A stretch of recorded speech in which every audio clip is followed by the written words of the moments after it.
Good evening, ladies and gentlemen. My name is Craig Jackman. I'm with the radio broadcasting program at Loyalist College. Thank you for coming out for our journalism forum tonight on local news. That's loud enough. That's good. Be aware that we're going to start tonight at 7:05, and we will be live tonight on CJLX 91XFM. Thank you.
Good evening, everybody. I'd like to welcome all of you here tonight to Loyalist College, to this public forum on the state of local news. We are thrilled to be hosting this. It really is the first of its kind forum we've held. It's the first of its kind that I know of anywhere in this part of Ontario. So it's groundbreaking that we're sitting down here tonight to talk about local news, to talk about what's getting covered, what isn't getting covered, what is working, what isn't working, and why journalism is such an important building block for our community, and it's such an important glue that binds our communities together.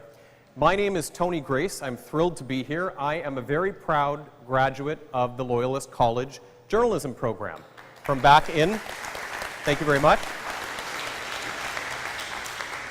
from back in the year 2000. So it's been a few years, but I still see the great work and great potential and great quality coming out of the Loyalist journalism program to this day. It's remained one of the best journalism programs in the entire country, and it's because of the unfettered access that the students have to newsmakers, to community leaders, so that they can learn their craft. I'd like to begin by acknowledging that we are gathered here on the traditional territory of the Mohawks of the Bay of Quinte, and we are here because we want to talk about what journalism does, the role that it plays in the community. And we want to open up this discussion to all of you. I'd like to welcome all of you, whether you're here from the college, whether you are in the industry, whether you're a student, whether you're a member of the public, and most importantly, whether you are a listener, a viewer, a consumer of the news, because you are why we do what we do. See a couple of well-known faces in the audience. College President Anne-Marie Vaughan, thank you for joining us tonight. Thank you as well to Belleville Mayor Tazo Christopher for being here tonight. I see someone who needs no introduction to many, and that is legendary Canadian author and journalist Peter C. Newman in the audience with us as well tonight. Thank you for joining us. And I want to start off by bringing to the front of the room one of the men who really brought this all together. That is Loyalist journalism professor Andy Clark. And I thought you were the one who was nervous. My goodness, loyalism. Have I come up with a new term? Andy was really one of the brainchilds behind this, and he saw a need for this discussion to happen. And he's going to sort of unfold for you how this is going to work. He's going to give you the lay of the land and let you know how the evening's going to flow over the next hour and a half. Yeah, hi. Thanks, everybody. Welcome. Thank you very much for coming. Thank you, Tony, for doing this. Yeah, we wanted to have a conversation about local news. There's been a lot in the news about the future of journalism and the future of local news generally. I have been saying since day one that I think one of the reasons why I think this is a great conversation to have here locally is because I think we are really, really well served when it comes to local journalism. Unlike many communities larger than us, we have active and engaged journalists in competition with each other in this community, providing a level of news coverage that I think is unfortunately unusual in a lot of cities, even 2, 3, 4 times as large as our community. So we're having this conversation, I think, from a position of strength, which is a great thing. But it's not like we're immune to some of the forces that are hitting journalism across North America, especially at the local level. And so we want to talk really in three, I think we're going to have 3 blocks tonight. The first block is mostly focused on why does local news matter? Why is it important? Why is it important to you as a member of a community organization? Why is it important to you guys as journalists? Why is it important to you as an ordinary citizen?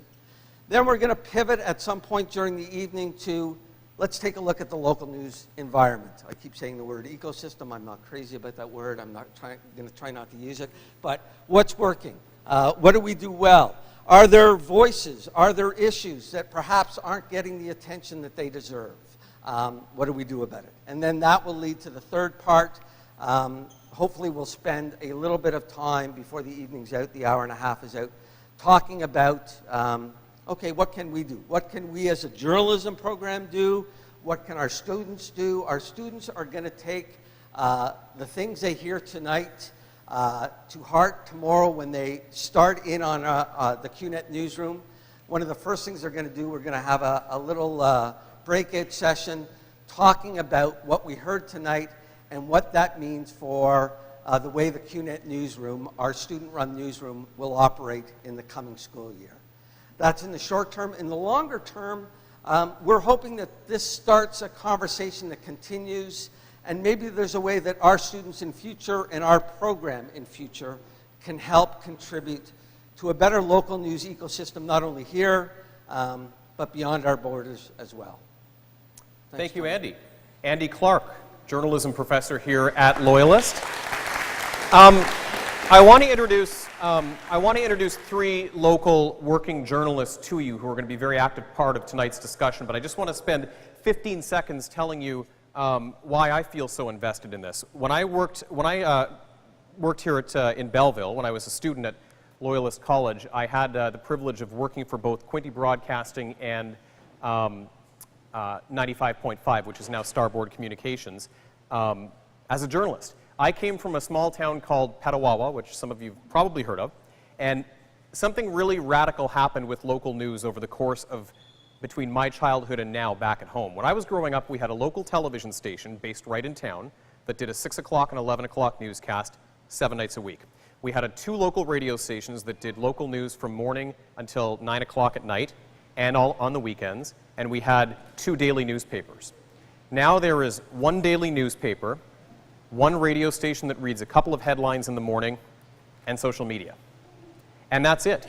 And I think that a lot of towns, a lot of communities across Canada have experienced the same thing, where there's a feeling that there's an absence of news coverage now. We talk about news black holes in the area of news across the province of Ontario, areas that weren't served as well as they once were, or that don't have the resources that they once did. So we want to talk about tonight, starting with the great baseline that we have here and making it even better. We want to make local news something that's relevant to everybody, not only so that they can look at it as the glue that binds their communities together, but they can look at it as an informative source and a way to find out what local decision makers are doing and have local decision makers held to account.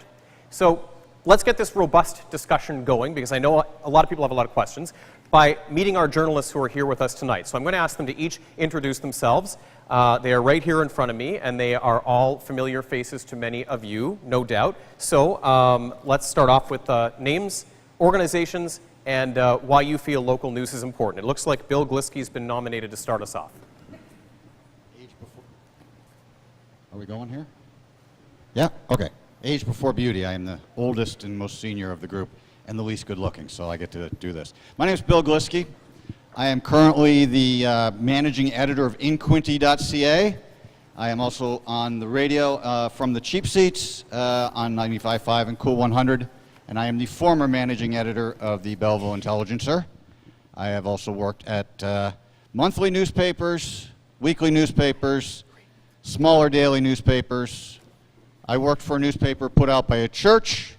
I worked for a newspaper put out devoted entirely to sports. I freelanced for entertainment publications. And now I also have a little TV show on cable television. So I've dabbled a little bit in all kinds of things, which means, yes, I have a difficult time holding down a job. But that's the way it is in this business. So I'm very excited to be here to talk to you about this. I think it's a great topic, a great issue, and I'm going to pass this over to Nicole to introduce herself. Thank you. The rose between two thorns. Hi, everybody. I'm Nicole Klinsteber, a proud graduate as well. The first, actually, from the Advanced Journalism online print and broadcast program here at Loyalist College. So it's great to be back here tonight. I can't thank you all enough for this opportunity. While I was here, I freelanced for multiple news organizations, from the Belleville Intelligencers, Starboard Communications, and County Live. That moved me on to be the first of, actually, I'm proud to say, many students here who were accepted for the highly sought after and prestigious internship at CBC in Toronto. And so that's a huge credit to your program coordinators here that, yes, Loyalist does put us all to work. For the last 5 years, I have been a radio news anchor and a multimedia journalist with Quinte Broadcasting. And I think most of you know who Quinte Broadcasting is. For the last 71 years, we're the home of 800 CJBQ, Mix 97, Rock 107, and Quinte News. So as a local girl, this community means a lot to me, and so does the news coverage. So once again, thanks for having me to be a part of this. Bryce, you're up.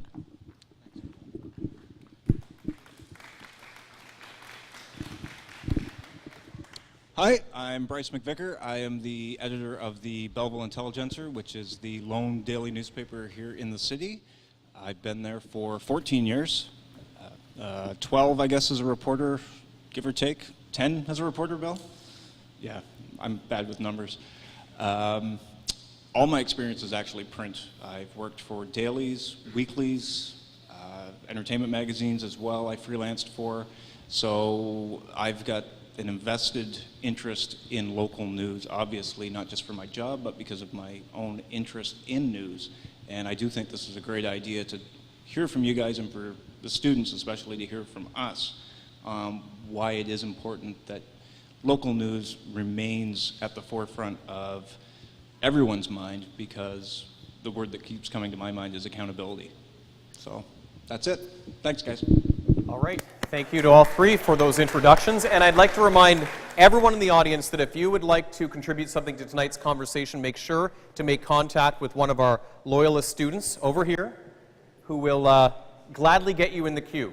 Okay? And I'd also like to welcome another Loyalist student up here to join me to explain about what she'll be doing tonight, and that is Alana Pickrell, who will be bringing in some input from outside of this building tonight. Welcome, Alana, an active Loyalist student.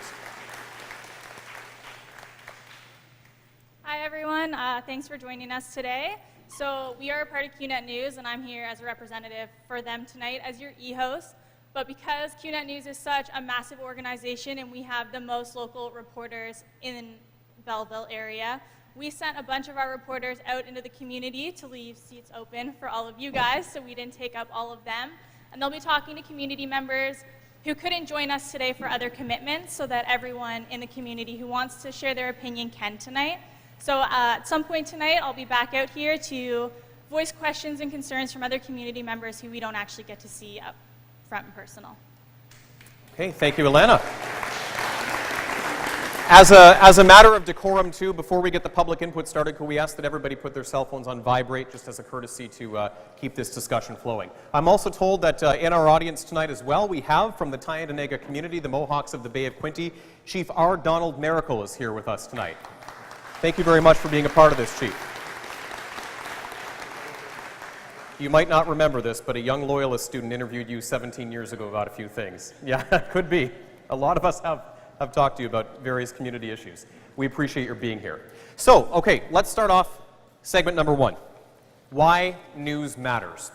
Why does local news matter? Why is it important that we have organizations in place that are covering local news, that are going to City Hall, that are going to hospital boards, that are going to scenes of accidents, and that are getting out into the community, interviewing people, and bringing their thoughts to air? Why is local news important? Let's start by posing that question to one of our journalists. Bill, let's just start with you. In your words, why is local news important? Thank you very much, Tony, for the question. There's a whole different number of ways I could answer this question. I could be, a little snide and say, two-word answer to this question, Donald Trump. Could take that anywhere. But fundamentally, local journalism matters because people in communities need to make decisions. At some point, everybody who lives in a community needs to make a decision about their community. Whether it's who you vote for, whether it's what charity you give to, it's what school you support, any of these kinds of things. And you need to be informed. You need to make informed decisions. And how do you do that if nobody is telling you what's going on? And that's what it comes down to. No matter what you want to do with your life, no matter what you want to contribute to your life, whatever you're going to have in your life, at some point you're going to have to make a decision on what goes on around you. I use the example of Donald Trump because there are a lot of people who say the media failed the United States by not informing correctly about Donald Trump, and I happen to agree with that. But I think it's also a great example of what happens when you stop paying attention. What happens when you start cutting the legs out from your media sources and relying on media that may not be trustworthy or may not be well informed or may not know what it's talking about, but you don't know because it's just a mess. So I love local media because generally speaking, you know who they are. You can find out who they are. You see them everywhere. You talk to them. You get to know them. When somebody in local media writes or reports or says something, you can find out who they are. You can find out what they're all about. They may not have it right, but you, as the person listening or watching or reading, can make that call because you know who they are and you know what they're doing, or you can reach out and find them out. So I think local media remains the most important thing we have in our daily lives. And I'm going to keep doing this, what I do, for a very long time until I probably fall over because I can't afford to retire. And I'm going to love every minute of it. Thank you, Bill. Okay, we do have a question. No? I'm sorry. That's me reading a cue incorrectly. That's what that is. Actually, perhaps I could pose a question to one of our community leaders. I wonder if Mayor Christopher, if you would mind if I asked you to answer a question for us tonight. We'll have one of the microphones brought over to you. I wonder, Mayor Tazo Christopher, Belleville Mayor, as a community leader who faces, as a community leader who faces questions from journalists all the time at City Hall, and knowing the responsibility you have, where do you think we're at in this community in terms of covering civic issues?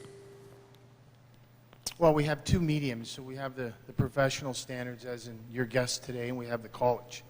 I must say I've been on board now with the city.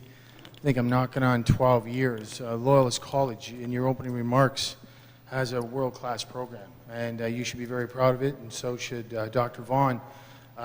So saying that, the students that are in the curriculum, they make every effort to get to events and get to facilities and try to get the news as much as possible.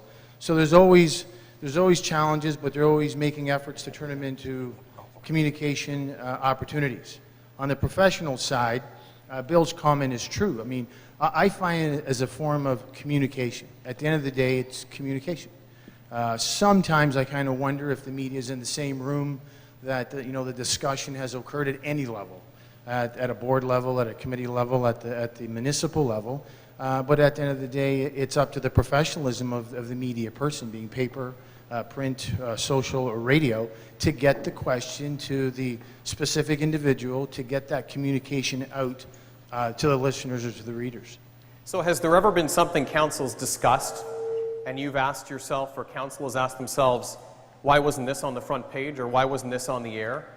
Is there ever a really big difference in what you see as an important issue that needs to be brought to the forefront and what the journalism community sees as the important issue coming out of a meeting? Yes and yes. Sometimes I wonder, as I said earlier, if the media is actually in the same room. It's commonly happens. There's lots of activity. There's lots of discussion. There's lots of dialogue going on. But at the end of the day, just as the school has a curriculum program, so do elected officials. I mean, if they want to get a specific message out, they know how to get the message out. Sometimes there are facts that are missed. I mean, that happens. It happens in the professional world. It happens in the governance world. It happens in the media world. But at the end of the day, as an individual, if you're sending a message, you should know what kind of message you want to get out there. And hopefully the recipient, being print or radio, delivers that message. Thank you very much. Thank you, Mayor Christopher. I wonder if one of our other journalists would share with us, perhaps you, Bryce, because you've been covering issues in this community for over a decade. How has your job changed? I mean, I think it's no secret that the resources aren't the same as they used to be. I know that in my personal experience with 17 years of working with CTV, I've seen a lot of change over that 17 years. which started, by the way, only a couple of months after I graduated at Loyalist, so my entire career has been spent in one place. Locally, covering issues in this community, what's changed about the work that you do? For myself personally, or you mean for the newsroom? Well, I think it's, yeah, for the newsroom in general. For the newsroom, okay. The tools of the trade that you have to do the work that you do. Sorry, Nicole, I hung up on you. There, that's good, thank you. In terms of changes, the big thing right off the top of my head is staffing. We have, in our newsroom, been reduced numerous times over the 14 years I've been there. Numbers, like I said, I'm not good with, but I know when I walked in 2004, I'm going to say we had about 12 reporters, give or take. And now on a good day, considering all the stress, other responsibilities that reporters now look after, on a good day, if we have 3 reporters out on the street, I'm feeling pretty confident and thinking, okay, we're doing well. That's the biggest challenge, because when you've got 3 people, you can't be everywhere. And it's hard to take as someone who, as I said, is invested in local news. It's harder to get that local news out because of lack of bodies. It has meant tough decisions for the reporters, for editors. It's, okay, you've got 3 events going on at the same time. We can only cover one. Then you start playing, what's more important, which one didn't get an advanced story, that type of thing. So that's the biggest challenge in terms of coverage, is just to get out there. In terms of actual, I guess, getting the message out, it hasn't changed at all. It's still the newspaper. We're still doing everything we can to ensure that the most important matters are out there. And it remains a challenge, but one that we face every day and you adjust to as you have to. I think that one thing we can all agree on as journalists is that we're a unique breed and that we're so dedicated to what we do. We love what we do so much that you can take almost everything away from us and we'll still try to do it at the end of the day. Because for some of us, it's just what we live, we breathe, we bleed, we eat. Journalism. We love sharing stories with our community. We want to hear from some members of the public who've come out here tonight as well. This is why we're here tonight. You are why we're here. So please step up to one of the 2 microphones on the floor. I'm not sure if my mic is working or not, but thankfully I still know how to bellow enough that even if my mic isn't working, I'm sure you can hear me. We do have a mic set up on the floor in the aisles, so please feel free to approach them and raise any of your thoughts, keeping to the theme right now of what matters to you in local journalism. Yes, sir. Would you please say your name and identify yourself? My name is Steve Stanek. I'm from Prince Edward County, and I work there as a community activist. So I engage, or I try to engage the press for many reasons, but mostly lately, and I come from, so I've only been here for about 12 years. I originate from Hamilton, Burlington, where the press is much more active and actively engaged in even soliciting opinions from residents and citizens. Here, there seems to be a lot of indifference and a lot of apathy. I've tried to get 2 stories into our local newspapers. That's the Picton Gazette, the oldest non-daily newspaper in Canada, and the County Weekly. Both papers are basically not interested in my activism.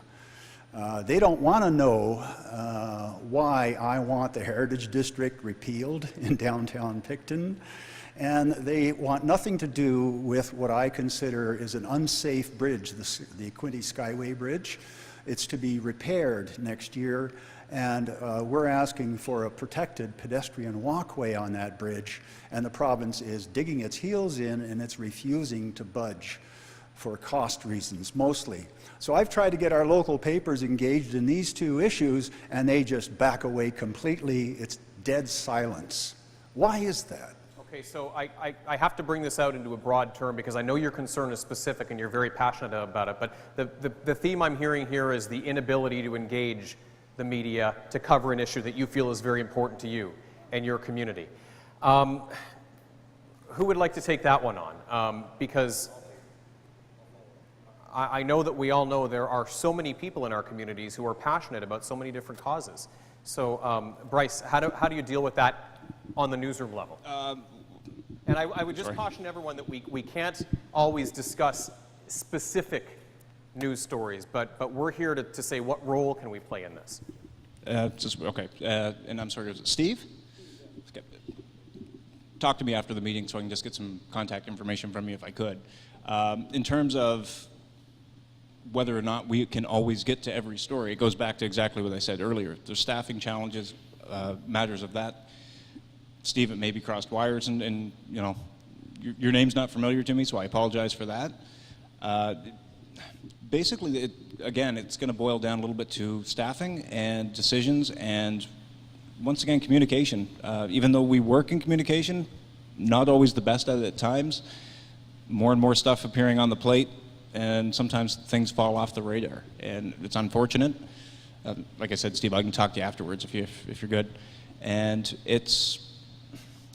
every issue is important, and I'm not going to say it's not, but there are times when, unfortunately, someone will come knocking on the door, and when there's no one sitting in the newsroom to answer the door, things get overlooked. It happens, and none of us like to see it happen, but especially nowadays, it's becoming a little bit more of a reality. And thank you, Bryce. And let me add that this is why we're here, is because we want to know what it is we're missing. Is there something that is enraging your community? Is there something that is angering your community? I mean, these are the kind of things that we as journalists and the students here at Loyalist want to hear about. Yes, sir. If I could get you to give us your name and organization or...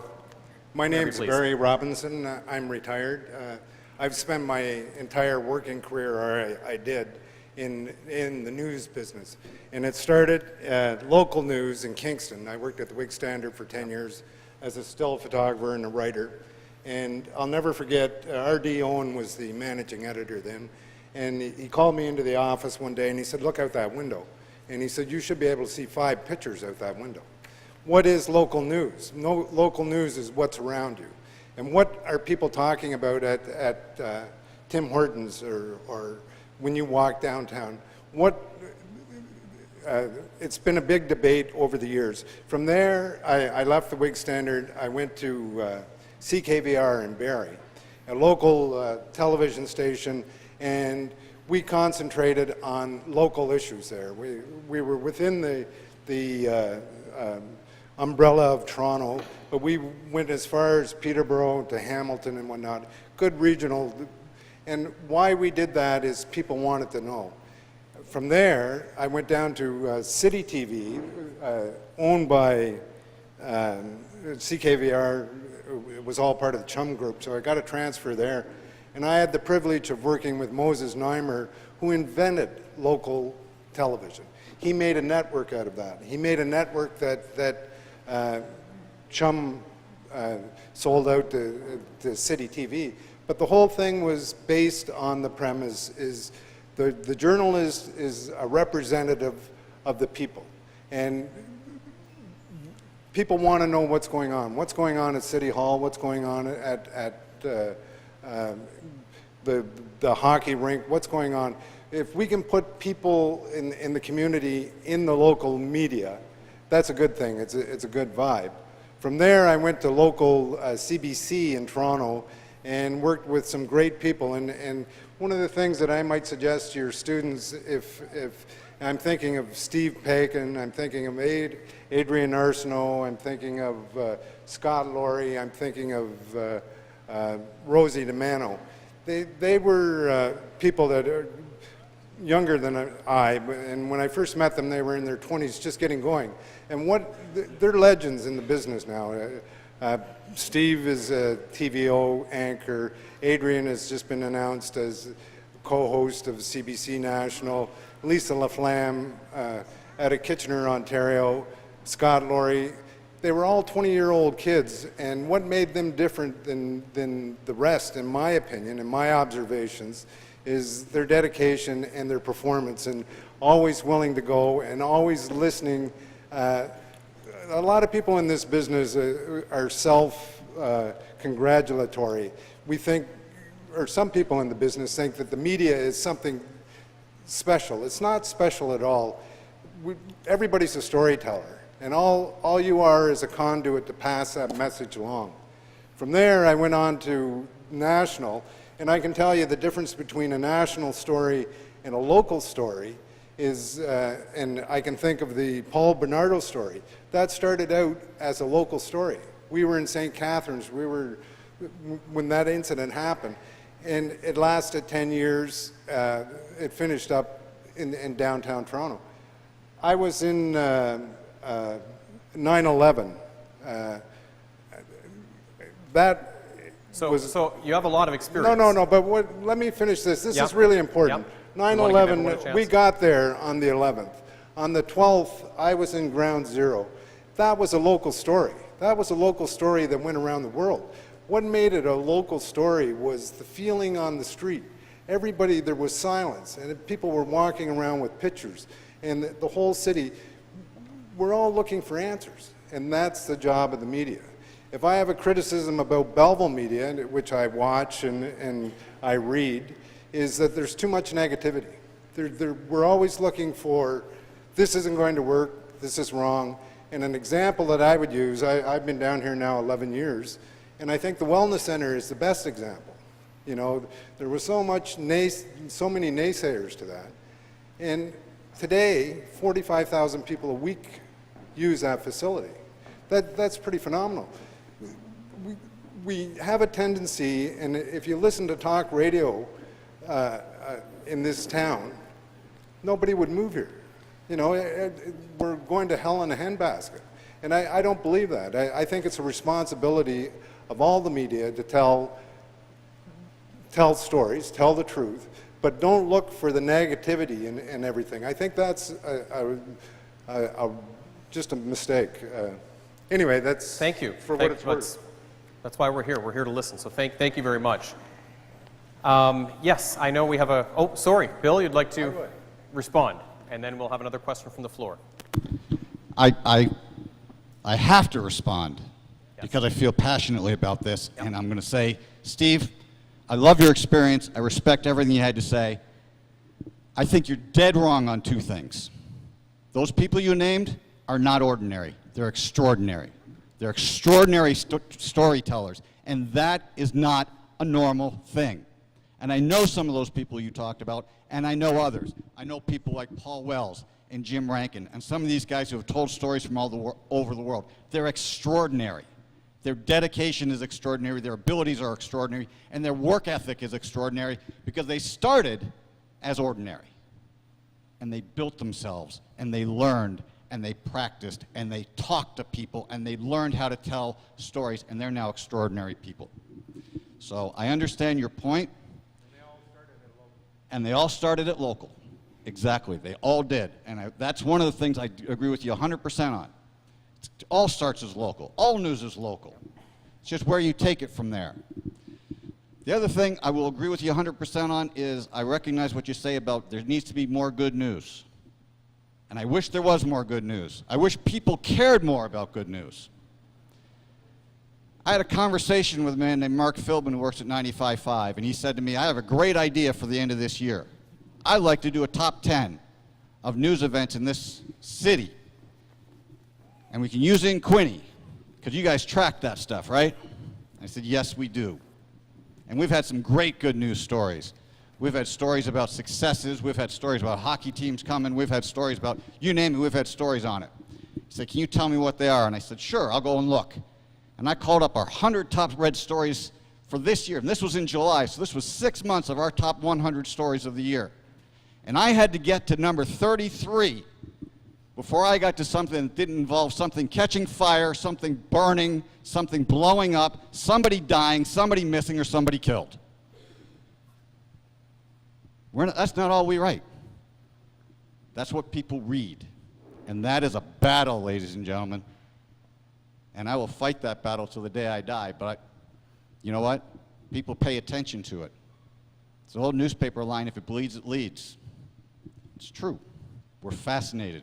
We're fascinated by bad news. We're fascinated by 6-year-old children who get taken by their fathers. We're fascinated by multi-tractor trailer pileups that close the 401 for 24 hours. We're fascinated by some guy who runs away from the police in the last 3 days. Guy ran away from the police. It took the police 3 days to catch him.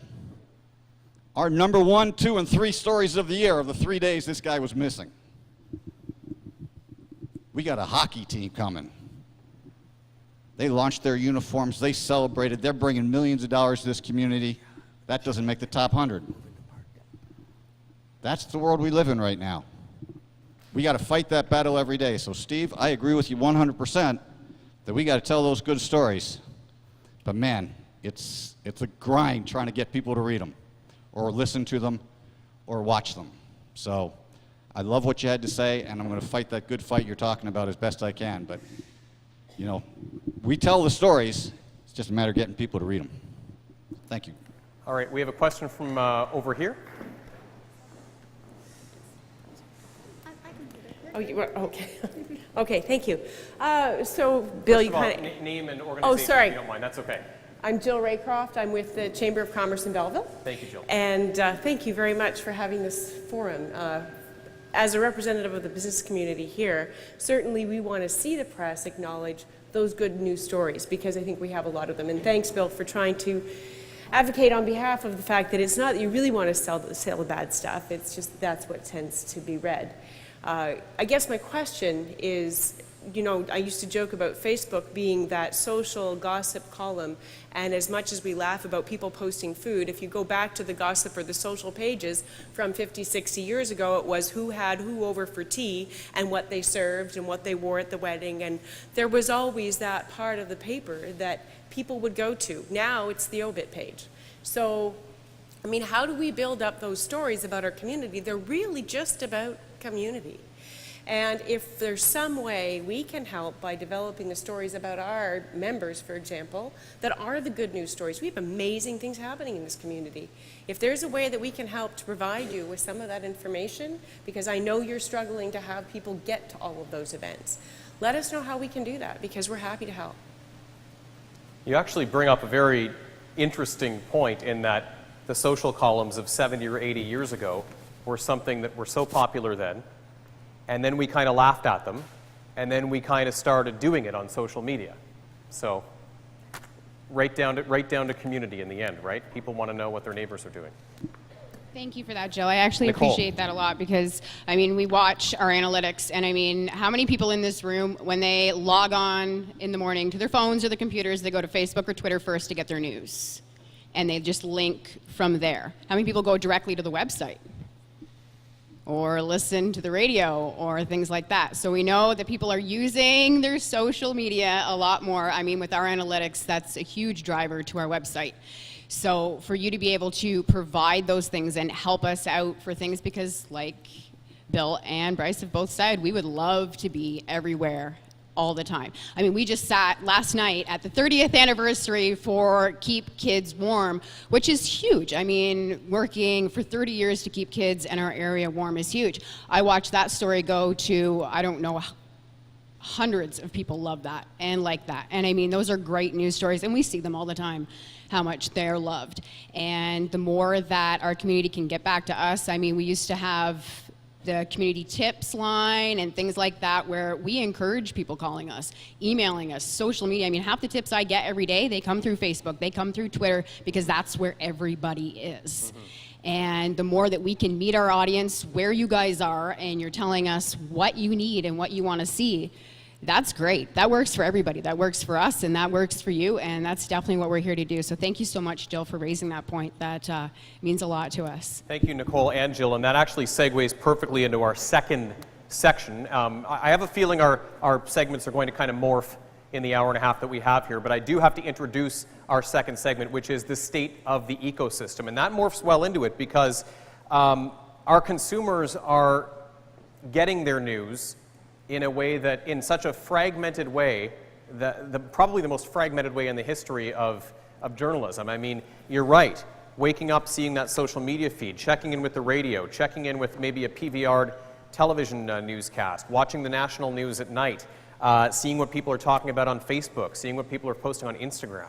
It's coming at us in all different directions. So what are we doing well and what are we not doing well to get the messages across to you? I throw that question out there, and we will continue our public feedback now. Yes, I think you were first, sir. And then I'll come right back to you, ma'am. Thank you for your patience. Hi. Yes. I'm Stanley Jones, and yes, one of the issues is with social media, people tend to find themselves in silos. They read news that confirms their bias and won't read news that doesn't.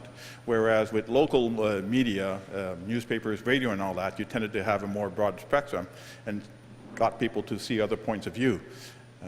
As the money goes away because people are looking elsewhere, the resources for local media decreases, and then they start printing fewer stories, fewer opinions on a given story, so they might do one opinion piece rather than opposing opinion pieces. Fewer people read it because of that, and it's a vicious cycle. So you need to try and get multiple opinions on single stories sometimes to get the person's attention, and in so doing, you get their attention on some of the other stories in the same media. So you feel as though you're kind of piecing it all together yourself from 6 different sources? Yes, I don't like being in a silo, so I myself take cautions to try and make sure that I'm reading from a broad spectrum. But most people don't. I mean, if you study sociology and psychology, people tend to read opinions that they agree with rather than reading opinions that oppose theirs. So how do we fight that information war? How do we fight that opinion war if people are going to choose to get their news from one side, from one source? That's, I would probably hazard to guess, one of our biggest challenges, isn't it? To keep multiple viewpoints heard in a world where you can just go down one road all the time now if you want to. Anyone want to? Nicole, you want to take that one on? Well, I kind of recommend everybody looking around and getting multiple opinions on everything, because that's really what I do every day in my profession. And because we have radio and we serve online at the same time at Quinte Broadcasting, so we may have something that is presented to you on air that is, you've got 40 seconds, you've got the guts, the glory, you get in, you get out. Whereas you can go online and there's your option where you can expand upon that story. You can have those multiple voices, you get the multimedia experience, you can do all of that. So I totally recommend everybody ingesting as much as you possibly can and informing yourself as much as you can, because ultimately that's what we're here to do. We're here to inform you, we're in here to engage you and empower you to make a change. And if you have to go to multiple sources to do that, then I completely recommend doing that. I'd like to keep throwing the mics open to members of our community. I'm glad that we've brought so many of you out here to be engaged on this. So thank you for your patience, ma'am, and what would you like to add to the conversation? And what's your name as well? I'm Sandy Sidsworth, and I'm with the Canadian Mental Health Association. And something struck me as an aha moment when you were talking about good news stories and Facebook. That's where we post our good news stories. And I think each of you up there have contacted me after seeing something on our CMHA Facebook page that's good news that we've announced and said, hey, what's this about? We don't think, I think, to contact you now because we have the ability to reach 1,000 people or 1,500 people with a story that gets boosted from our own Facebook page. It's not bypassing the media, but thinking that there's other things that may take more attention. I mean, I have worked with all 3 of these amazing individuals up here, and that includes Bryce, and we have been working on a story on something breaking, and then I'll get a call and say, Sandy, we can't come and take your picture. There's a breaking story and there's no one else to go. That's, I think, the scope of what we're seeing with our local news is that it's shrinking and we demand more. And I think what we have to do is be fair and honor the local news that we have and go to it first, instead of looking at somebody from a tweet that's, coming out of Toronto to tell us about what's happening in our community. Right. And I think we neglect that, not out of lack of respect, but because we forget. Yeah. And I think we have to be mindful as small agencies on who are the people that represent us and our voice in this community, which is those guys. So you think that a lot of consumers just choose whatever avenue is maybe the least amount of work or takes the least amount of time because they're going to see the information? Or what's instant. Yeah. And when so much is breaking, I mean, Donald Trump sucks the energy of our news out of Canada and out of the whole world. So trying to get things across that's not being played to his lean is important, and that's why we use Twitter and that's why we use Facebook. And kudos to the news folks that follow our feeds and say, hey, can you tell us more about it? Because then your organization can use social media as a megaphone. Absolutely. And reach more ears. Yep. Thank you. Thank you very much. Can I jump up again, Tony? Quickly, Bill, yes? That was, what, Sidsworth, was it? Yeah, Sandy makes a great point, but I want to also flip some of that around because we are going to spend a lot of time, I think, talking tonight about the fact newsrooms are getting smaller, news organizations are getting smaller, we don't have as much money, we don't have enough resources, and all those things are true. Yes. And that makes us on par with everybody else. Bill, who makes the decisions at a newspaper? Usually it's one of the editors. The editor, not the publisher? Most publishers, and this is Bryce, yeah, most publishers aren't involved in day-to-day news-making decisions. Do they write editorials? Most don't. Okay, so they normally stay out of the business of the newspaper. They do. Normally. But can I finish what I was going to say before, though? I thought you were because finished I think because I think this is important, because it's great for us to say to people like Sandy, you know what, get us your information. And I would say to you, sir, write me a piece on what you're trying to do. You refused to do anything about it, Bill, remember?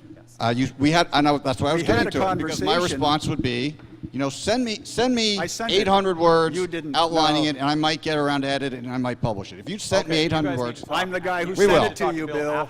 But my point is, you have things to do as well.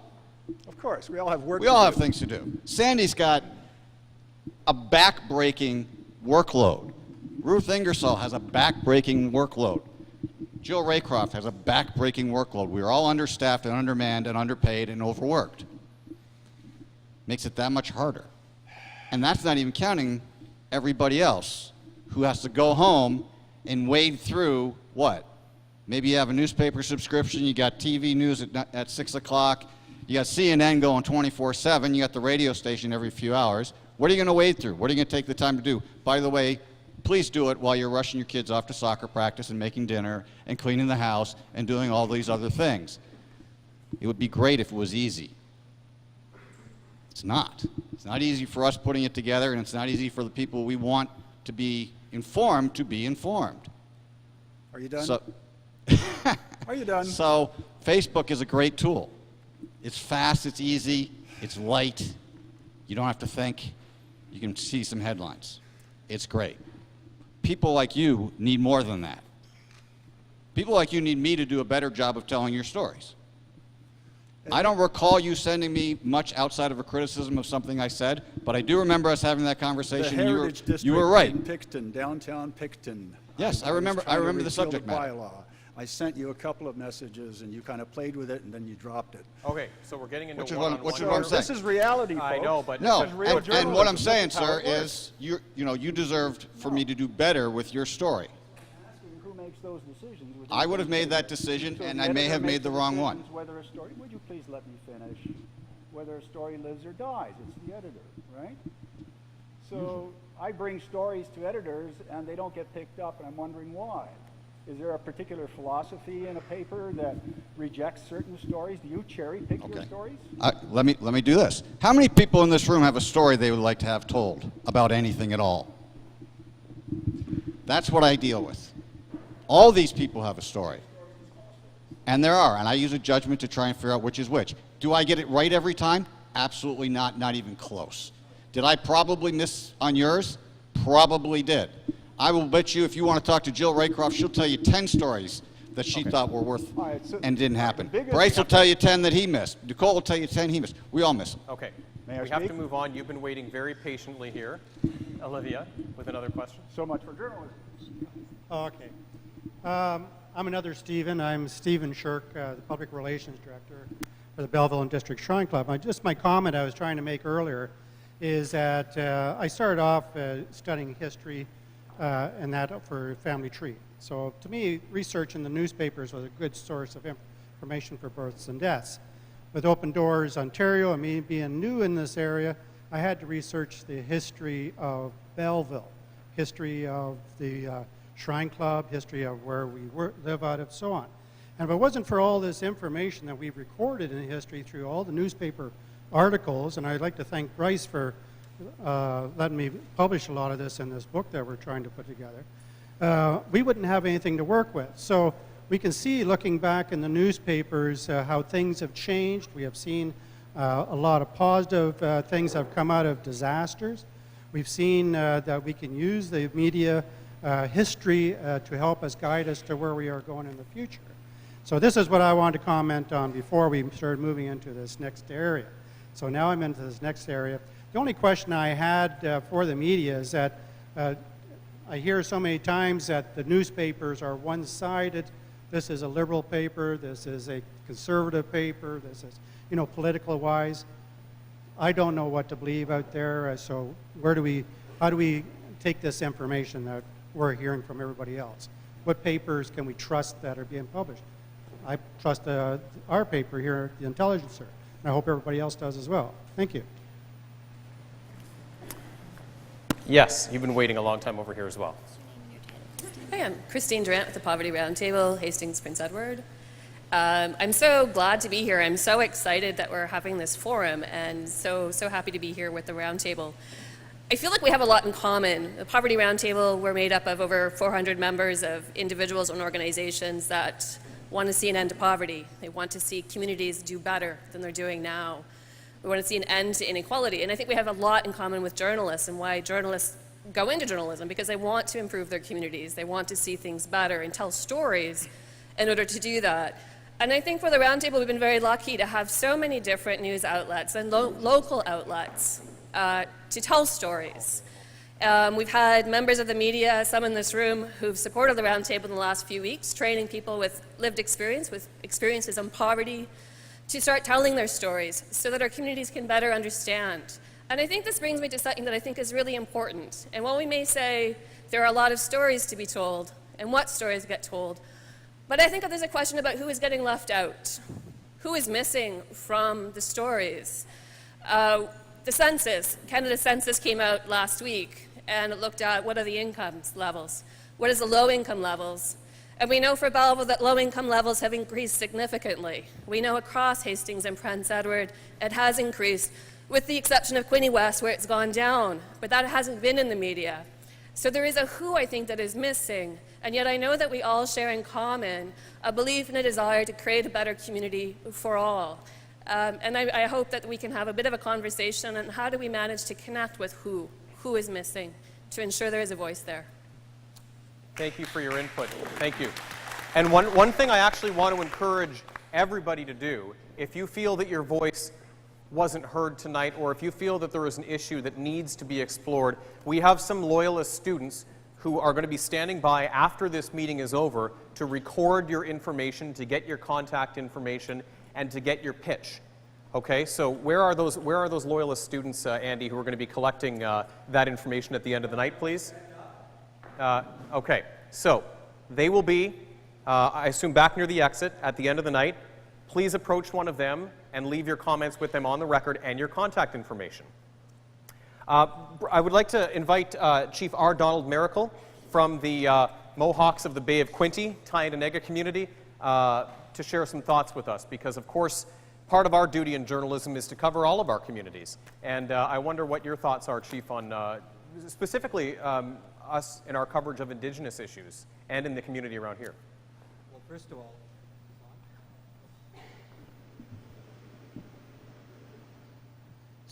all, Canadians are bombarded with a lot of negativity. Every time we turn on the radio, look at the TV, there's always something negative. So a lot of people just shut it off. They don't want to hear anymore. They're tired of so much negativity. I mean, life is a balance. There's positive things that make up society, that make up ordinary life. And a lot of those things that are positive get very little recognition or coverage. The Aboriginal community is primarily affected by everything that is reported about Native people in this country is negative. Never once have I ever read an article about how much the land and resources have benefited the corporations or the Canadian public who've benefited from the economics that has stimulated over many decades while the First Nations people languished in poverty and government neglect. I'd like to turn your story to the addictions that have come, multi-generational addictions that have come from the residential school system, how it's directed people in First Nations people into drug addiction and poverty, hopelessness, prostitution, drug dealing, all the negative things because of the circumstances and the places where they live, where they're in some places where there is no economy. Often, while the government can throw millions of dollars at commissioners to study the issue, so the academics get richer still, when the person that's affected with drug addiction, maybe has been involved in prostitution, reaches out for help, there's no place for them to get treatment. Well, somebody else is making a mint off of it. You know, we look at Attawapiskat. It wasn't about Teresa Spence and her boyfriend, who was appointed by the federal government. It was about the poverty, the lack of housing, the people who were affected by flooding that were suffering. And not once did you ever hear what the federal government was going to do about it, just that they're looking into it. They never held the political people's feet to the fire who had the responsibility to address it. And so many issues like that in the Aboriginal community are like that. Nobody wants to follow up with the Minister of Indian Affairs who has a responsibility. Where's all the money that the Prime Minister promised to end boil water advisories? Every Canadian community takes safe drinking water for granted. There are still 40 communities in Ontario and many other communities across the country that still are on boil water advisories, some of them for more than a decade. What's the action plan to address that? When's the federal money going to roll out to correct it? In Ontario region, there's $33 million to address 40 communities that have boil water advisories. What's the federal government's action plan? Is the media interested? No. The lack of housing in First Nations communities is a huge issue. Well, the media are great to cover, the mold, the homelessness, the homes that are in need of repair. The community doesn't have the money.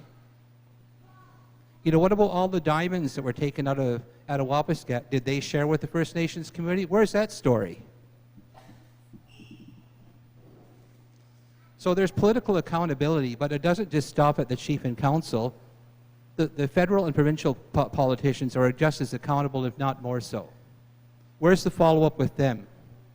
You hardly ever read about it. Our young people tell the chiefs they're tired of reading so many negative stories about First Nations people. And the effect that you have on those young people when they go to high school, oftentimes it perpetuates racism and it makes it harder for their school environment for them to function in. The chiefs were lambasted because children were not prospering in the high school system. Not once did the media ever say, where are those children going to school? Who's responsible for running those educational institutions? Oftentimes it was with neighboring provincial municipal school boards that were getting paid a surcharge to accept Native children. They were the ones who were failing to deliver the education system in their school system that they had control of. They were being paid well to educate our children, but racism and a lot of other supports that could have been given to those Aboriginal students in other places. We don't really have too many dropouts in our community, but I know in other places racism has been a big part of why those children drop out of school. What has the school board done about it for the money they're getting? There's a story there. And so really what the media is interested in, if there's a blockade, are they going to pull guns on the police? Those stories are about land claims that have been neglected by the government for centuries, some dating back in our community to 1837. Why does the government's policy have to be about termination and extinguishment of First Nations rights instead of recognition? Who writes about UNDRIP? That the United Nations Declaration on the Rights of Indigenous People is a declaration, and it's the weakest form of instrument that the United Nations could pass. It's not enforceable. It's subject to the well-being of the state. So how much is that UNDRIP going to benefit First Nations leaders and chiefs? Yet it's hailed as the savior of the Indigenous population. It's not a covenant. You know, there are many Indigenous lawyers that were in Geneva when that whole convention was started. We drafted many years ago, and Sharon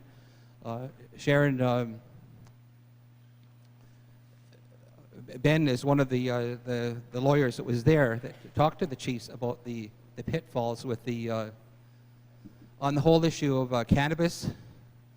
You know, the Attorney General of Ontario, Yasser Naqvi, and the Minister of Finance, Charles Sousa, had a conference call the other day with the chiefs.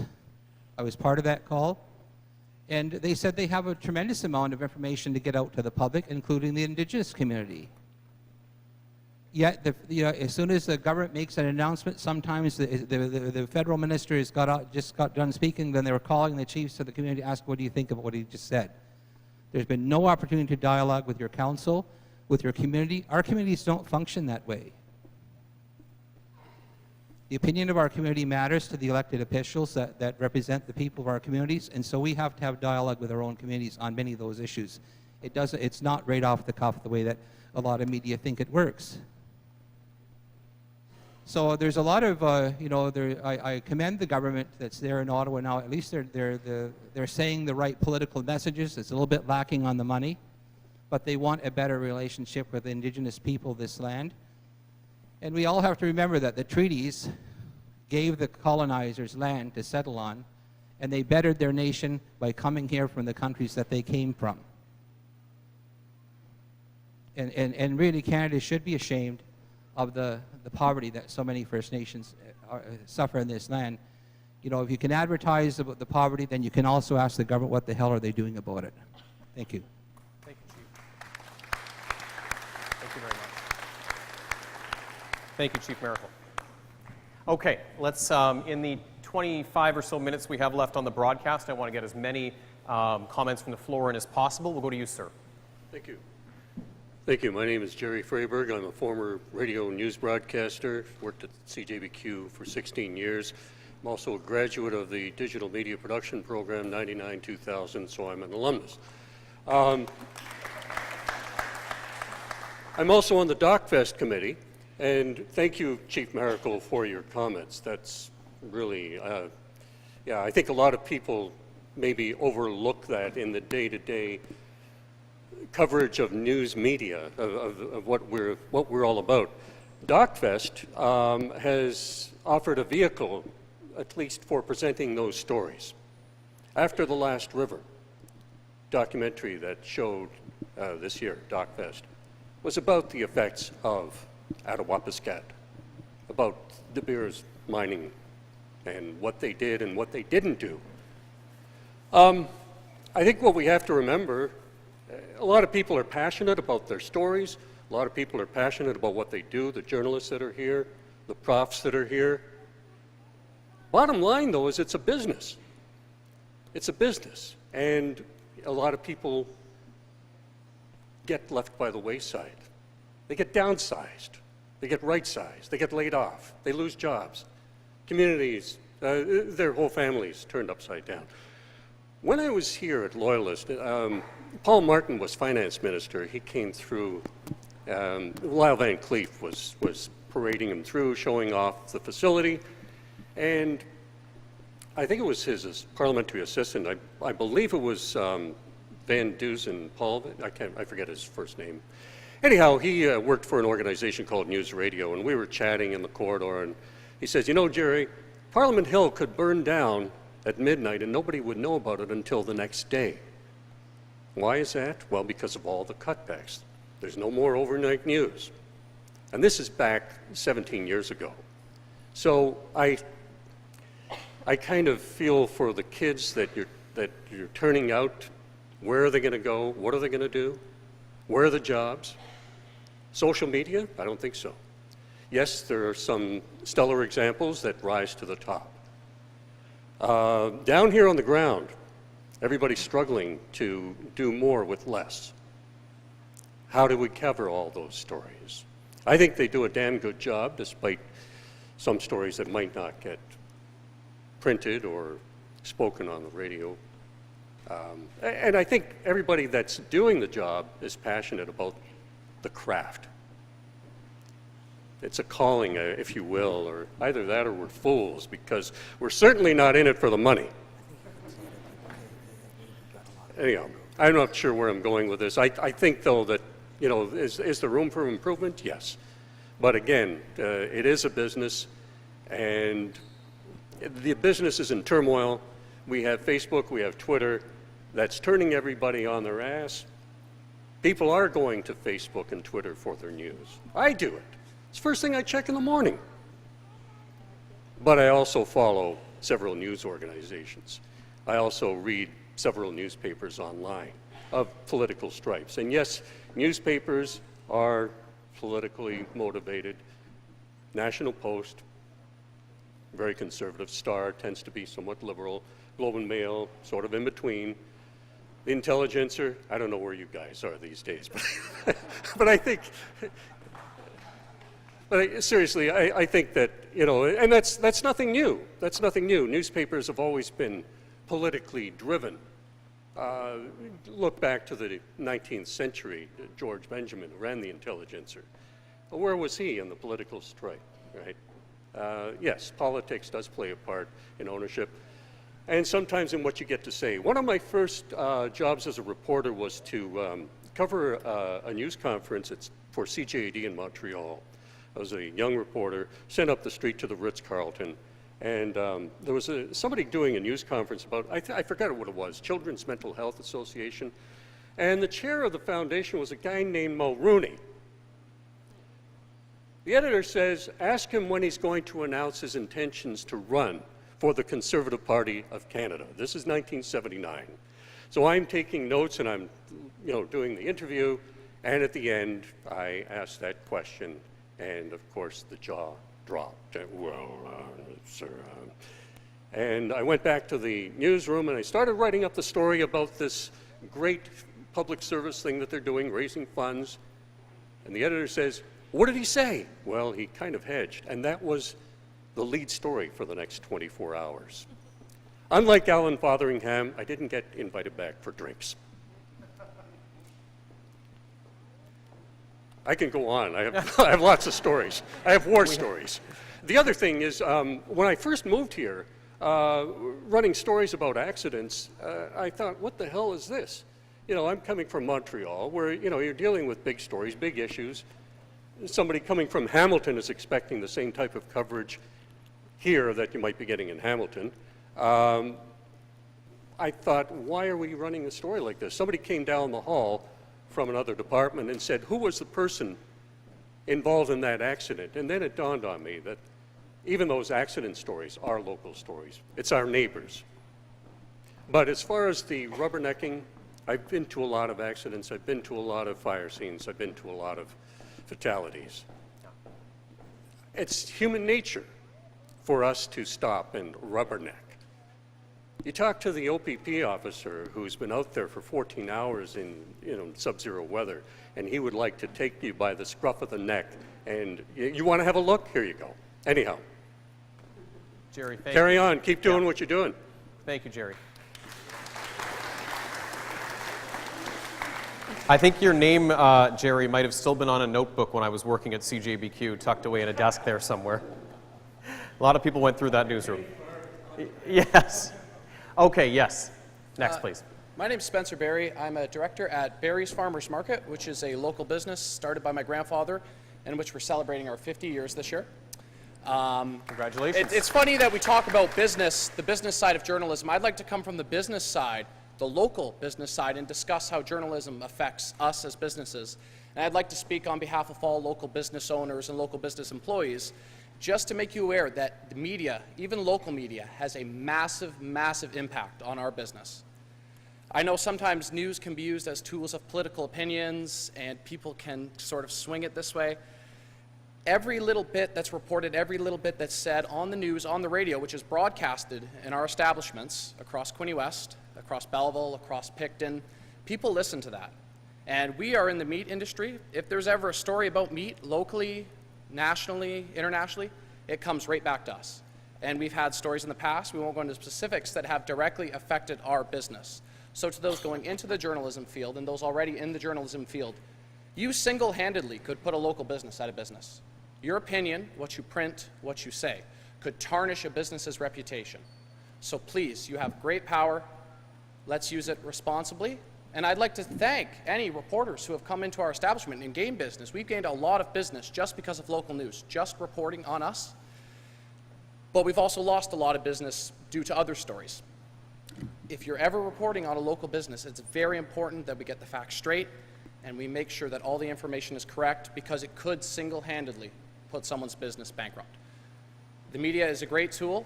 I love the media. I listen to it every day. We listen to it every day at work. We always turn up the news. We're interested about what's going on in the community. It affects us. It intrigues us. It affects our customers. It affects our profits. It affects our livelihood as a family-run business. So I'd like to thank the media, and please, those going in, get the facts straight. And thank you very much for all the good that you've done for our business. Thank you.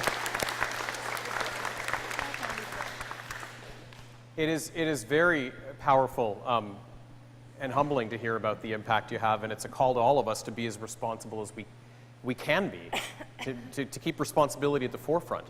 Yes, ma'am. Yes, I'm Laura McLean, director of Jesse's House in Belleville. Of what, sorry? Jesse's House. Jesse's House, okay. Yeah. I'm also a mother as well, and I started Jesse's House. My son died of a fentanyl overdose, and so I don't take any money for what I'm doing, but I'm here because I think there's a message that aren't being heard, and I see many people of all sorts coming through the house. A couple areas, because I don't have much time. One is 16, 17-year-olds that come, I get called at 10:30 at night. I have no place to go. They're non-addicts, and I have no choice but to take them in. Called federal government, and they say it's going to be about 10 years before there's a mandate for this sector of people. There's many sectors of people. There's another sector of persons. So we're looking at prisoners that are coming out of the institutions. Belleville has the highest incarceration rate in Ontario. So when they come out with $80. And from what I heard the last time, one guy had the ring around his leg, just went to the beer store, because there is nothing here, anywhere, so forced back into prison. He cannot get his medications, he can't get housing. So what happens, he comes to warrant expiry, and then they have no means of being able to deal with society. And that's very important, because at my place, like it's Teach One, Teach One, let's get some of these guys teaching the younger people, in a society that is, everything looks beautiful right now. Everything looks beautiful here, but on the street it's not so beautiful. And thank God for Suzanne and the food bank. She helps a lot. It's been almost 3 years, and really there's just me, and the guys that are coming in that, are helping the younger ones. And these are people that are falling through the cracks that have no voice. And I'm sure everybody knows who they are. And it's not in my backyard anymore. It's in all of our backyards. So anyways, thank you for listening. Thank you, Laura. Thank you very much. Okay, so we have about 12 minutes left for the broadcast. I want to get to everyone who's still at the mic, so if we could, I know Yes. if we could implore upon you to keep it a minute or less, we would love to hear what you have to contribute. Ma'am. First, I want to just say hello to Laura. We've never met. I'm Suzanne. She called me up. I don't always see the people we help. We just make sure we help them. Oh, Suzanne, you're with Gleaners Food Bank. Okay, yes. great. So I just want to first say, I can't say enough about Bryce McVicker and his team. Chris Millette was a little harder on us when he was reporting for us. He had those hard, what do you call it? The top line, Suzanne fights Salvation Army, or like all these horrible headlines, which it wasn't at all. It was, but he was really hard on that, and it sold papers, because everybody liked to know if Suzanne was in a fight. So, but I'm always in a fight to take care of the people that we serve, and we do our best. We've expanded our cafe. We help whoever we can, including Jesse's place. It's dear to my heart, because many of these kids are thrown to the side, and there's nothing for them. We need to be doing more. I'd like to say something to the Chief. Miracle, you are looking at a granddaughter survivor. My great-grandmother actually fled with her husband to Manitoba. They were both, their parents were both from the horrible schools.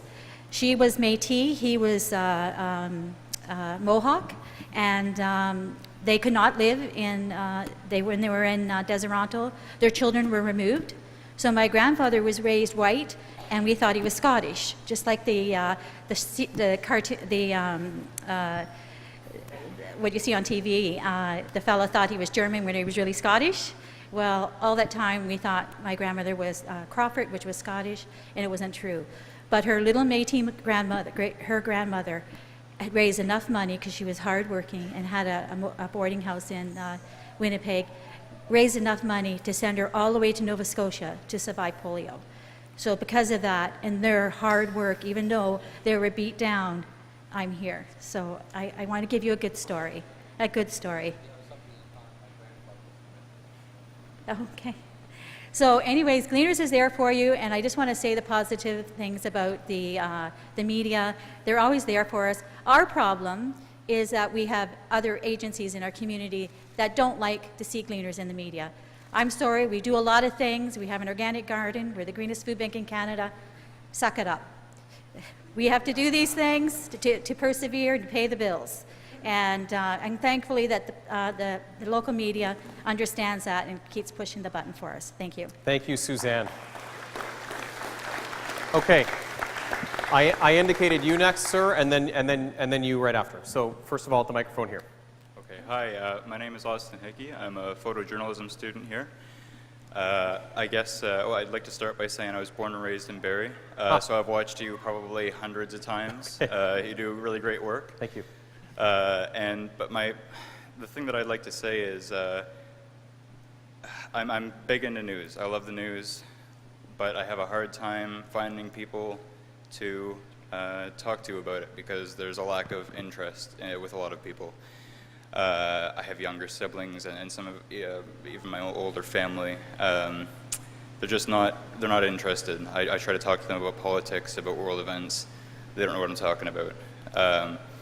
So how do you think, and I guess that's part of why I'm going for photojournalism as well. I feel like a good image can capture somebody's attention. It can raise the level of interest. But how do you feel interest can be increased in media and news? Well, that's a direct question. I mean, I could answer. Any one of you could answer. Nicole, you want to take a shot at this one? How do we engage people? And is that what you're saying, right? Is how do we create an interest among the portion of the population that's generally apathetic toward the news? Correct. Yeah. Okay. Absolutely. Well, you're at the right school for being engaged, because, I mean, it is one of the best schools in the country for journalism. So, I mean, you're lucky you've got a lot of students here that also share that interest with you. And I can't recommend enough just keeping forums like this going, finding more people, like all the ones here in the same room, that share that interest. Not too long ago, we talked about how all of our websites removed the comment section from our websites, which was like the public sphere of the coffee shop, of bringing everybody together to talking about news. Because, I mean, where else would you go if you want to talk about it with your friends? The coffee shops, that kind of thing. So I think creating that public sphere, getting that back, and getting people engaged again to say, I know you guys have your live discussions. You're going to start doing that this semester, where you're going to start talking about the voices that are missing, whether it is mental health and addictions and low-income working families, Indigenous issues. Those are the types of conversations that you need to keep going. And online, Even though I work for a radio station, online is definitely the best way, I feel, to do that next to having the conversations, say, on talk shows or such. Just keep going, keep plugging at it, and just don't stop. Okay. Then you've found your calling. You've found the right thing, right? So just keep pursuing it. Okay. And keep talking about it around the Thanksgiving dinner table, too. Yeah, I try. Thank you. Yeah. Thank you, Austin. Okay, we have Craig Murphy. Pardon me, Craig Foster from County FM. Yeah, my name is Craig Foster. I am a graduate of the broadcast journalism program here. In fact, I was on the launch team of 91X when it was 93 CJLX. My second year of broadcast journalism was the first year of the station. Greg Schatzman didn't have a single gray hair at that point. I spent most of my career in commercial radio, and I've made an interesting transition recently to community radio in Prince Edward County. And here's what happens when you drill down your demographic like that. You get a really good read because they tell you in the lineup at the bank. You don't have to wonder what they're thinking. They'll tell you. And there's been a couple of very specific examples that have unfolded that sort of drill back to the questions asked tonight here, and that's what is our place? Where's the future of the small town newsroom right now? First of all, understand the mandate of community radio. Music is all over the place, so you're going to hate 3 out of 5 songs that you hear. That's just the deal with community radio. But why do you listen? Because my people in the bank lineup say because what you talk about is what we care about. The second thing that happened, it was this past summer, we had a water situation. I won't call it a crisis because I covered the Walkerton water crisis. People died there. But let me tell you something, and this is where the chink in the armor for me came with social media.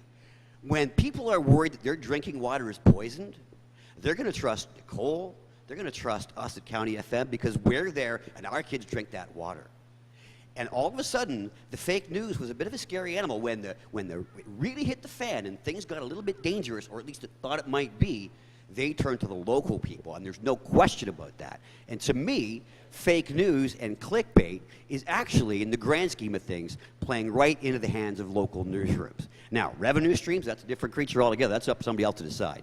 But in this really interesting experience of doing small town radio like this, and that's as small town as it gets, in that sense, I think that the size and scope of social media news is actually driving people, when it really gets close to home, right back close to home to those that are on the ground floor. Thank you, Craig.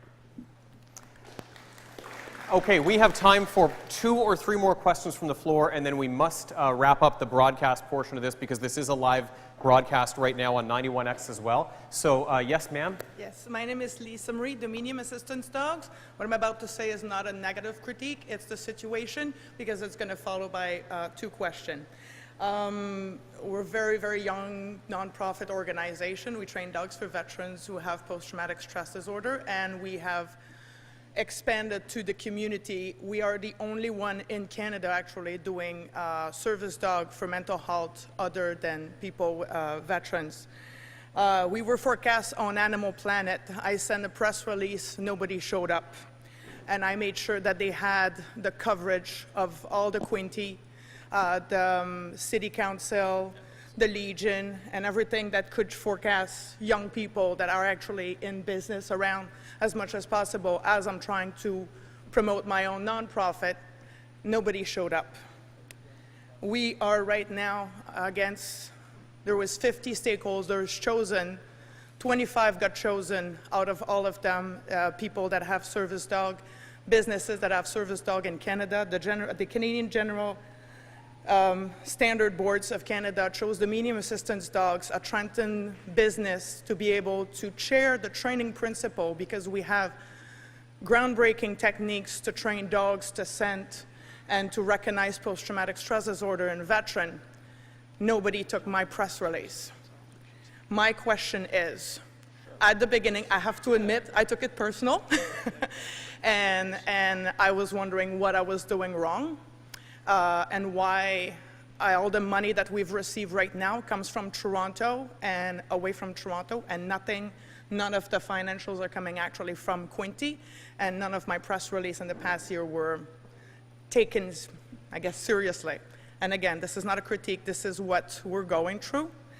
My question is, are we having an overload of mental health and suicide subject in the area that makes it not groundbreaking enough to be able to talk about? Is it taboo still to talk about mental health?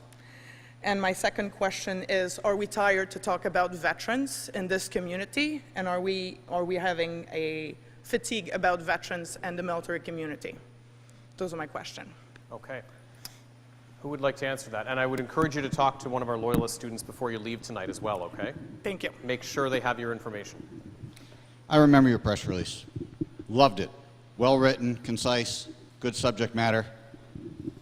I don't remember a lot of other ones I got that day. If I could have been at your event, I would have been. I wasn't. So, like I said to the other gentleman before, you make a call when you are in the position to make a call, and you hope you get it right. I'm going to spend, this is a quiet week for me, so I'll probably only work 50 or 55 hours. I'll get paid for 37 and a half. I'm blessed to work in the same place as my wife, so I get to see her. That's the way it is. Bryce is going to do the same thing. Nicole's going to do the same thing. We are overworked and underpaid. So are you. So are half the people here. We talked about all these people. It's the world we live in right now. And there's a million different ways you could probably fix it, none of which are happening right now. So, would I love to cover your event? Absolutely. If you catch me on the right day at the right time, I'll do it. And I say that to everybody who I talk to here. You know, it's a matter of balancing priorities. And like I said, your program And is it's- amazing. I love your It's not about me. I Right. think I'm scared about all the young people that have amazing talents that don't have the necessary tool to make good press release and that get stuck losing opportunities because they're concentrating on their talent and not concentrating on press release and doing lobbying and looking important in the news. They're staying in their office, they're staying in their small business, and they're cooking and they're baking and they're doing those things. Who what do we need? That's why don't make it about me. Make it about everybody else that needs to have that coverage, and where do they want to go, and how can they actually make sure that they can keep in business in the Quinte, otherwise we're going to lose those businesses, they're going to go elsewhere. And That's what if Tony were able to give me another hour and a half, I might be able to scratch the surface on asking that question. Okay, thank or you. answering that question. It's a huge problem, and I sympathize with everybody in this room who has sent out a press release and had nobody show up. I spent almost a year not in newspapers or the media and running for office. I understand the frustration of you saying something and nobody listening. And these were friends of mine who weren't listening. I get it. I thank everybody here who is raising an issue. Chief, if I had 6 months of a sabbatical where somebody would pay me, I'd spend it and learn everything I could that you're talking about, and I still wouldn't scratch the surface. It's huge. We've had conversations about poverty, about mental health, about those kinds of things. Yeah. Somebody wants to give me $100,000 to sit around and do one of these issues, I will cover it to death. Nobody's going to do it. Nobody has it. So I got to cover a bunch of stuff. Bryce has got to cover a bunch of stuff. 3 reporters. It's not enough. We don't have enough. Okay, Lindsay, sorry.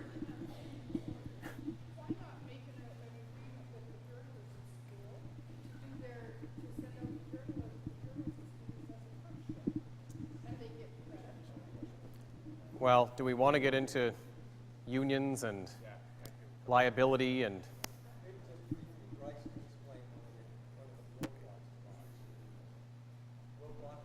What is one of the roadblocks to that, Bryce? Because that sounds on the surface like it's a good idea, but and you actually you have a journalism school right here in town with 30 or 40 students at any given time who want to go out and cover stories. Yeah, and you actually said the word that I said to the lady as well: unions. And that's union liabilities, corporations. It's all that stuff that all has to be taken into account. A few years back, we actually did have a conversation within our newsroom and within those above me in the company about doing just that, and it basically just gets cut off because there's automatically concerns about insurance, liability, unions, all of that stuff. And I agree with you 100%. It's a great idea, and it's something I'd love to be able to tap into. And until people above me decide that it's a good idea, we're sort of stuck in limbo. But that's why it hasn't happened. Lindsay is with a representative of a section of our community that we cover a lot in the media. This is Crown Attorney Lee Burgess. Thank you very much for joining us for part of this discussion tonight, Mr. Burgess. I wonder what your take is, because court and trials and the justice system are something we cover at my station quite a lot. I know it's covered around here on a somewhat regular basis too. So these are real-life human stories playing out in the justice system that we cover. Do you have any thoughts on how the justice system, the court system, is covered locally? Sure. So my name is Lee Burgess. I'm the Crown Attorney for Hastings and Prince Edward County, and I'm going to do something, because I know you're pressed for time, something very unusual for a lawyer. I'm going to try and keep it really brief. But I really sympathize with Bryce and Nicole and Bill and all of the folks that are going through journalism school right now, because you're really faced with a situation where there's pressures on all sides. You're trying to all the stories that we've heard about tonight that are worth reporting, well, that would make the Intelligencer a 1,000-page newspaper every night. And when people's attention spans are being stolen by social media, by everything else, by national media, by international media, by the web, by everything else in our daily lives and our own phones and whatnot, it becomes harder and harder to focus on that. So it's even more of a challenge for reporters these days to be able to, figure out what they can report on and what is the most important to their community, but also figure out the context in which to do it. For those of you who've covered the courts from time to time, you know, and it's not just the courts, we have our special language in courts. If you not there every day, you really don't know what we're doing. And so to try and make it understandable to your listeners means that you, or readers, means you have to understand that as well. So that's an extra challenge. It's an extra challenge to make it objective, to go from both sides. What's this story really about? So, and then trying to do it, again, as Bryce has pointed out, with not 12 people anymore, but with 3 people. And so the real success of local media in the future is to try and draw people towards you and away from getting their answers from Facebook or whatever. I mean, radio is a great medium for that because people still get it in their cars when they're not supposed to be texting. And so you get that sort of thing, but it's harder, obviously, for the print media to be able to do that. But all I can say is it's a matter of trying to carry on, to try and give that story, to try and give the important stories the attention they deserve, to try and do it in a brief fashion, but try and make it all understandable to everybody. And that's a difficult task. It's a really difficult task. So it takes a real talent to be able to do that. And so again, especially for the students here tonight, it's important that you try and do that as best you can. And don't be afraid to talk to anybody. I've had lots of journalism students come to the courts. Feel free to talk to the lawyers or the people involved. We may not have a chance right then, and we'll tell you that. But if we do, we're happy to try and inform you on stuff. The courtroom on any given day might be one of the best places to learn besides here at Loyalist College, because there's so much real life something going on, yeah. Drama unfolding right in front of you. Yeah. Exactly. So it's real lives. Thank you very much, Mr. Burgess. I'm getting the hook, folks. I have time for one more question, and you've been here at the microphone, sir. I would encourage everybody, when the formal portion is over, to speak with the Loyalist students one-on-one and to make sure they have your information and your thoughts. Yes, Loyalist students, where are you? The ones who will be collecting information. Okay, we'll right over there on that side of the room. Yes, sir. Your name and your question. Or your my name is Andre Ivanov. I'm a first-year student in the photojournalism program at Loyalist. My question is to go back to the topic of ecosystems.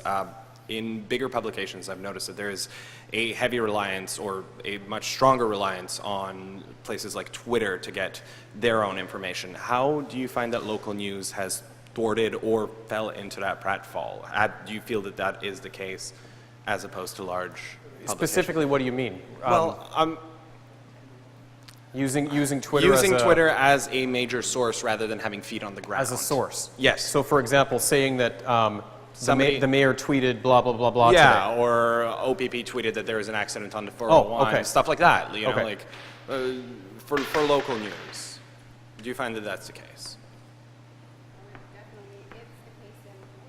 Can you hear me? Yeah. There we go. Okay. Social media has been a game changer, as has online. Basically, it's a whole new beast that everybody's still trying to figure out, especially from a business model sense, but from a coverage sense. There are so many, I'm sure you've had this discussion about citizen journalists in your classes and about how there's eyes and there's ears everywhere. And you can take what people are tweeting as God's honest truth, but if you're not following up and making sure that your sources are accountable while they're there, then you're doing everybody a disservice. And you're going to find this as you go through your career here at Loyalist College and beyond, that it is definitely a source for news, because the game has completely changed. But your professors will tell you that it doesn't replace being accountable and having integrity to your audience, because it is definitely not the God's honest truth. Okay. Folks, that is going to just about wrap it up for our formal portion this evening. Again, if you didn't get your question heard, please see one of our Loyalist students to record it, or approach one of us one-on-one after this formal portion is over. So, a couple of things before we wrap up. I have with me Wendy Roy, a second-year student here at Loyalist, and Katie Perry. Yes, that is her name. And they have a message from Loyalist media students. So thank you very much, ladies. So we're not going to do our introductions because Tony just did them for us. But tonight, we learned what local news means to you. On behalf of all of us in journalism, film and TV production, and radio broadcasting, we would like to thank you for all of you participating. The purpose of this forum was to engage our community in a discussion so that we can get to know our audience. And so from the bottom of my heart, you've shared some amazing ideas that we will use going forward to help us better cover this area. We are all proud of the work that we do here in Media Studies, but we strive to make Loyalist's local news coverage the best it can possibly be. We will use some ideas from tonight to shape our newsroom. We hope to cover things that will engage you and keep you informed on what's happening in the Quinte region. Thank you so much. Thank you, Katie and Wendy. And just before we wrap up for the night, the reality of an evening like this is, and I knew this and everybody knew this going in, was that we all knew that we were barely going to be able to scratch the surface here. But I think that the very fact that the college has opened its doors to the community for a forum like this is a good start. We cannot possibly understand what is important to you, the people who we work for to bring news to, if we don't sit down for an hour and a half to 2 hours and yak it out, right? So this has been an incredibly eye-opening forum. Like I said, I don't think there's been anything like this done anywhere in this part of Ontario that I can remember. And before we wrap it up, I want to bring up Loyalist journalism professor Andy Clark and journalism professor Catherine Sedgwick as well, who looks a little bit surprised that I'm calling her down, but okay. Just to follow up on that final message that Tony just said. Hold the mic up to your mouth, Andy. Yep. He's not on the air. There we go. Let's give him a mic that works. This is the start of a conversation, right? We hope it continues. We do have students who are waiting by the exits if you want to continue the conversation this evening. We also would invite you to go to qnetnews.ca and put comments there as well. But in the short term, as Wendy and Katie said, we are going to take what we heard tonight and use it to inform our coverage. In the longer term, we're not 100% sure where we're going to go with this, but it is the start of something that we will come back to, and in some way, shape, or form, we will report back to you on the work that we are doing at QNet News to try and create a better local news ecosystem. Thank you so much to our journalists who showed up tonight, to Bill Viskey, to Nicole Klinster, to Bryce McVicker, and thank you to you guys as well. This has been, I think, the start of a really healthy conversation. A very healthy conversation that I know we all hope will continue. So thank you very much again to Loyalist, Dr. Anne-Marie Vaughn, our president. Diane Spencer is with her with External Relations. I know both of you have done a lot of great work for the journalism program, and allowing us to use this as a forum tonight is something we're all very appreciative of. So thank you very much for Loyalist's hospitality.